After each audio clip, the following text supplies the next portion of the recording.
Là, ça fait 2 ans et demi, c'est très long quand même. À chaque fois, je lui dis que je vais bien, mais je vais pas bien. Je vais mieux, hein. Parce que vraiment, quand je suis sortie de l'hôpital, je parlais pas aussi rapidement, que j'étais complètement amorphe. Donc là, je vais beaucoup, beaucoup mieux, mais c'est toujours pas facile. Rien n'est facile, en fait. Tout est compliqué. Tous les 15 jours, je donne la parole à des anonymes qui témoignent de leur histoire. Des récits bouleversants, drôles, émouvants, extraordinaires. Dans cet épisode, Fatou va nous raconter sa seule et unique prise de drogue. Je suis Maude Thibault. Bienvenue dans Prisme. Avant, j'étais joyeuse, pleine de vie. J'arrêtais pas de parler et j'étais très très expressive. On me le dit maintenant que je suis plus, j'ai plus cette énergie que j'avais avant. Quand on me voit, on a l'impression, il y a des gens que je connais bien qui me demandent si ça va, alors que je fais rien, je continue à être comme je suis. Mais les gens me demandent si ça va, c'est-à-dire qu'ils remarquent une grosse différence entre avant et après. Avant, j'étais vraiment, j'avais du répondant, j'étais du tac au tac, j'arrêtais pas de faire des blagues, et même je parlais trop, je crois. Je parlais trop parce que j'avais plein de choses à dire, j'étais réactive, j'avais plein de choses, je vivais plein de choses, il se passait plein de choses, et j'étais dans l'action, j'étais mieux, quoi. Non, maintenant je vais bien, mais je suis au ralenti, j'ai du mal à être comme j'étais avant, à m'exprimer, à être à l'aise. C'est moins facile maintenant qu'avant. En fait, je fais une image, c'est comme c'est en architecture. J'ai été détruite, j'ai été mise en ruine, et là j'essaye de me reconstruire pierre par pierre, à partir essayer de me faire une base solide. Je réapprends à vivre. C'est compliqué, mais ça va. Il y a 2 ans et demi, j'ai fait on appelle ça un burn-out, suite à la prise de LSD. Voilà, j'ai juste, je suis devenue, comment on pourrait dire, j'ai eu des problèmes, des désordres mentaux par la suite de la prise de LSD. C'était la première fois.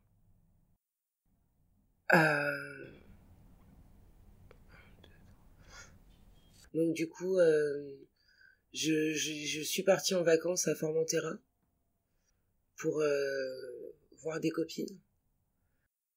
On passait nos journées à la plage et le soir on se faisait des dîners, on sortait un petit peu, mais pas tant que ça, c'était plutôt dans des bars de nuit, c'était pas non plus des boîtes. On faisait des trucs très relax en fait. À l'époque, je buvais pas du tout, mais je voulais pas du tout me défoncer, c'était pas du tout mon objectif. Juste envie de profiter de la nature, de l'air, de l'ambiance.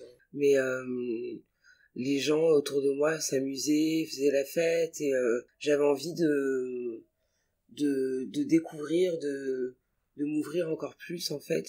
J'avais besoin de ressentir des choses, j'avais envie de tester des choses, donc du coup je me suis dit j'allais tester il y a mon voisin de chambre qui m'a dit j'ai des choses pour toi à tester, super sympa, tu vas voir, tu vas être trop contente.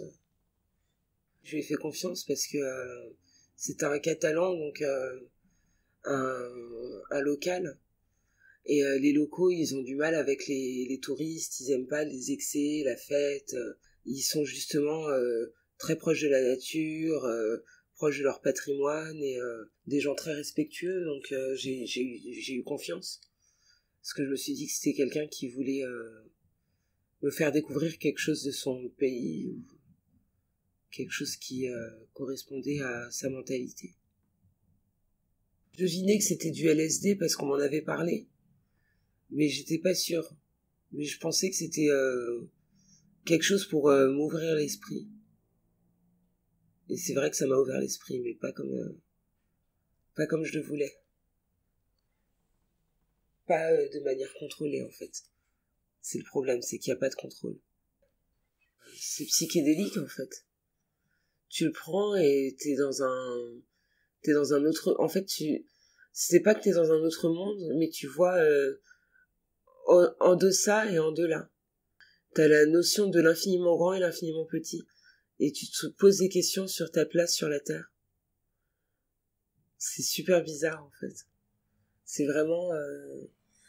c'est une drogue qui te rend fou, quoi. Ça va super vite et t'as l'impression de tout comprendre, d'avoir conscience de tout. T'as l'impression d'être super puissant d'un côté, et de l'autre côté t'as l'impression d'être super faible aussi. C'est compliqué à expliquer. J'étais vraiment dans un état magnifique, quoi. Je me sentais super bien. C'était un moment d'extase, en fait. En fait, n'importe quel état était extrême. Genre, l'état de joie était extrême, mais après, l'effroi, il était extrême aussi. J'ai toujours eu conscience de ce que je faisais. Tout le temps. J'en ai vraiment profité à fond de la soirée, c'était vraiment génial. Mais à un moment, tout ça, ça m'angoisse, donc j'ai besoin de partir. Après, tout s'est passé comme une longue aventure, en fait, parce que je crois que c'était la paranoïa qui commençait à venir. J'avais l'impression que toutes les choses que je faisais étaient liées, que tout était connecté, que par exemple plus tard j'avais des connexions avec les animaux, avec les plantes, avec l'air, avec le ciel, avec la terre. Tout était connecté, en fait. J'étais complètement perdue à partir de ce moment-là jusqu'à maintenant. J'avais jamais été perdue de ma vie. Et là, j'ai l'impression d'avoir perdu quelque chose. D'être perdue, en fait.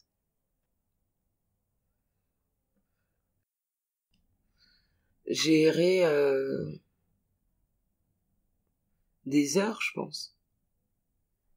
Des heures... c'est un peu flou. Mais j'ai erré des heures.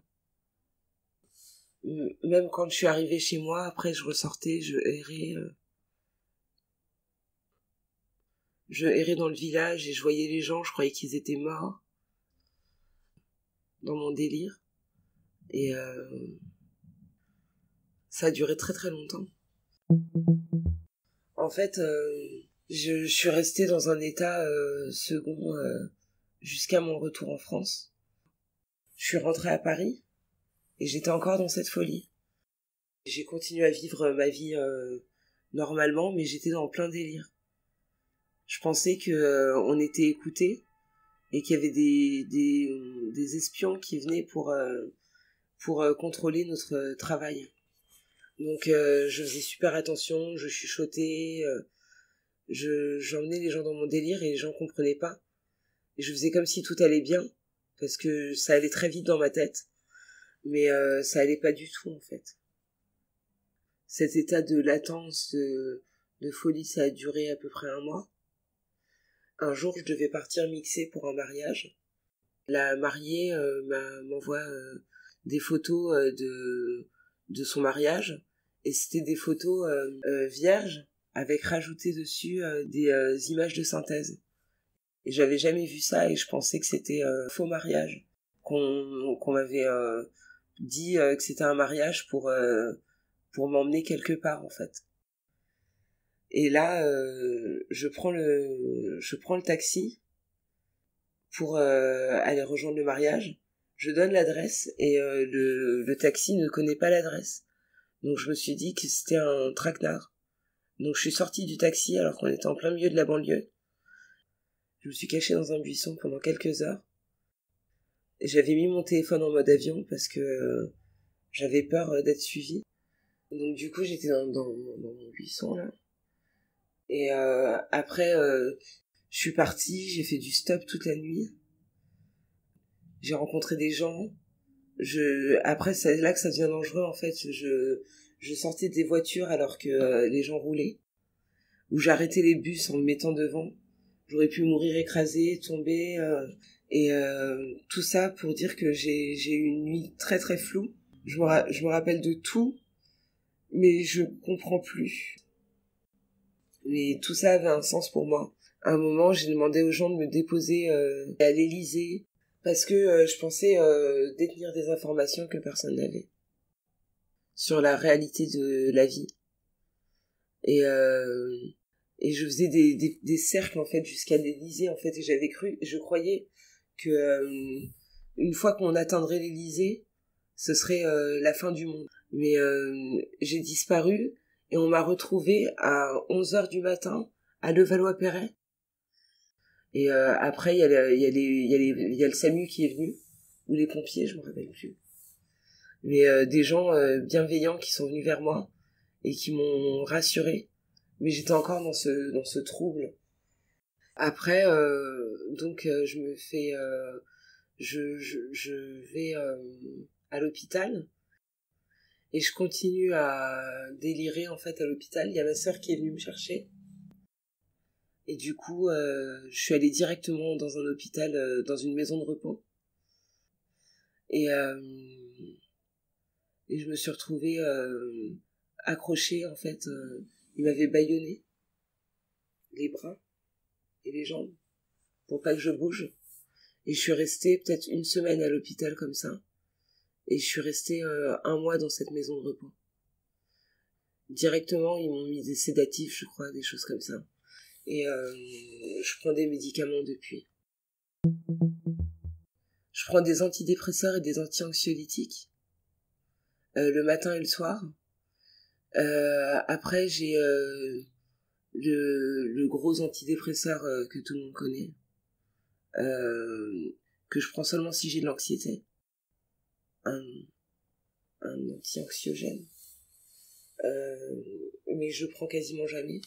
Après j'ai des médicaments pour dormir et des médicaments pour les tremblements parce que je continue à trembler, je tremble tout le temps. Je sais pas si c'est les effets du médicament ou si c'est à cause de ce que j'ai vécu, ou en tout cas je tremble, j'arrive pas à dormir et je crois que je suis déprimée, mais je peux pas savoir, en fait, parce que je prends que des médicaments tout le temps. Ça fait 2 ans et demi que j'ai pas pleuré. Au début, je sentais plus le chaud et le froid. Je sentais plus rien, vraiment, vraiment, vraiment. Et là, je crois que c'est passé. J'ai un peu froid, j'ai un peu chaud. Je ressens des choses. Un petit peu. Je vais avoir de la joie, de la tristesse, un peu d'empathie, mais c'est pas jamais excessif. Le docteur me dit de prendre des médicaments tous les jours et de pas les louper. Et même si j'en loupe un, c'est super dangereux apparemment. Donc je sais pas, je continue à prendre mes médicaments.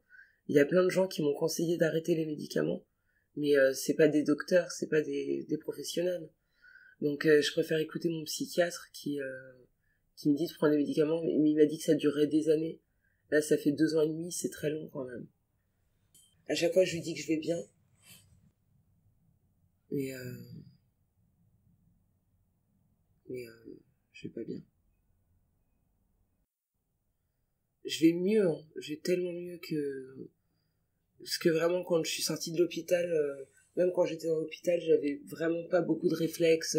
Je parlais pas aussi rapidement que maintenant. j'étais complètement amorphe en fait. Donc là je vais beaucoup mieux, mais je vais pas bien parce que c'est toujours pas facile. Ouais. Rien n'est facile en fait, tout est compliqué. Il y a des choses qui nous dépassent et qu'on ne doit pas forcément jouer avec notre vie. La drogue c'est mal. Très mauvais, toutes les drogues en fait. Le problème c'est que tout est drogue. On peut pas savoir, on connaît pas la limite. La limite c'est ce que l'État nous donne. Mais on connaît pas la limite parce que l'alcool c'est très mauvais. Manger en excès c'est très mauvais, mais manger c'est vital. Mais tout est drogue en fait. Et il y a des choses que tu fais une fois et c'est mauvais quoi. Et là c'était mauvais. Je pense que je regrette quand même parce que j'aurais pu d'une manière plus douce m'ouvrir les portes de manière plus saine. Voilà. Je pense que c'est pas une solution la drogue, c'est un problème. Je me rends pas compte moi que j'ai l'impression d'être moi et de vivre et d'être normale. Mais les gens, quand ils me voient, ils ont l'impression que j'ai changé. Donc c'est à travers les yeux des gens que je me rends compte que je suis différente d'avant. Mais je me retrouve un petit peu, mais je deviens quelqu'un d'autre quand même. Je me retrouve dans certains aspects, je sais que je continue, je me suis remise à dessiner, je fais des blagues, je continue à faire rire un petit peu quand même. J'ai perdu, mais j'ai retrouvé des choses en moi. Et j'ai pas de rêve. Là, c'est plus... là, je suis dans un moment où c'est plus de la survie, quoi. C'est pas de la vie. Là, je préfère avoir les basiques, l'essentiel, être bien. Et les rêves... ça peut arriver par surprise, mais c'est parce que c'est que des surprises, du coup c'est que du positif en fait. Dès qu'il m'arrive des choses, dès qu'il y a des choses qui se réalisent, c'est du positif, c'est pas j'ai pas des rêves parce que au moins j'ai pas de désespoir en fait du coup. J'espère vivre très longtemps, avoir une vie tranquille. Surtout quand t'as approché un petit peu la mort, quand t'as l'impression j'ai vraiment l'impression d'être morte. Et quand t'as l'impression d'être mort, ça te rapproche encore plus de la vie, en fait. T'as pas du tout envie de quitter ce monde. Ouais. On fait chacun nos expériences de vie. C'est pour ça que tous les gens qui font leur vie, ils font leur chemin, en fait. Je vais pas les interdire... je vais pas leur conseiller de faire telle ou telle chose. Mais en tout cas, de mon expérience, je pense que c'est beaucoup mieux d'avoir pleine conscience, d'être conscient dans sa vie et de pas d'être conscient dans sa vie et de pas faire n'importe quoi.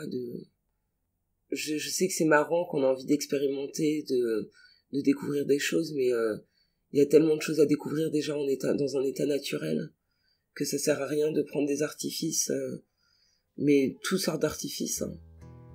Dans la vie, faut vraiment aller au plus simple, parce que c'est précieux et ça passe très très vite. Vous venez d'écouter Prisme. Si vous l'avez apprécié, alors dites-le moi avec des étoiles et des commentaires. Je les vois, je les lis, ça me réchauffe le cœur. Vous pouvez aussi m'envoyer vos remarques, idées, témoignages sur le mail prismelepodcast@gmail.com et me suivre sur Instagram et sur Facebook. Merci à celles et ceux qui m'ont confié un bout leur histoire. Merci à vous pour votre écoute. À très vite.